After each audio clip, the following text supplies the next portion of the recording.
নমস্কার বন্ধুরা, cooking with পুলামে আপনাদের সবাইকে স্বাগত। আজকে আমি আবার একটা নতুন রেসিপি নিয়ে আপনাদের সামনে চলে এসেছি। আজকে আমি বানাবো গরমের একটা ড্রিঙ্কস। গরমকালে আমরা সবাই তরমুজ বা ওয়াটারমেলন খেয়েই থাকি, আর আজকে আমি সেই তরমুজ দিয়েই একটা ড্রিঙ্কস বানাচ্ছি, যেটা খুবই সুস্বাদু হয় খেতে এবং যেটা গরমের জন্যে খুবই উপকারী আর বানানো খুবই সোজা। তাহলে চলুন চটপট রেসিপিটা দেখে নিই। এটা বানানোর জন্য আমার লাগছে ওয়াটারমেলন বা তরমুজ, যেটা আমি এরকম পিস পিস করে কেটে নিয়েছি। যতটা সম্ভব সাদা পোর্শনটা বাদ দিয়েছি, লালটাকে রাখার চেষ্টা করেছি। আর লাগছে আইস কিউব, সোডা ওয়াটার, পুদিনা পাতা, চাট মশলা আর সল্ট।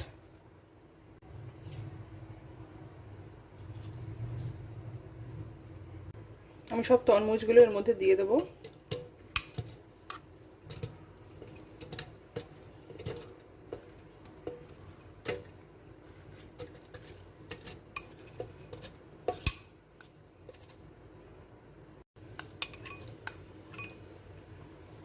এবার পুদিনা পাতাটা দিয়ে দেবো।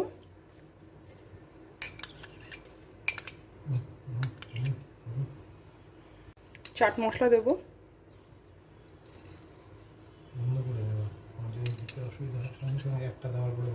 স্বাদ মতন লবণ। এর মধ্যে আইসের পিসগুলো ঢেলে দেবো।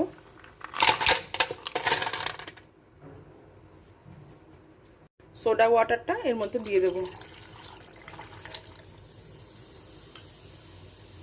ভালো করে ব্লেন্ড করব।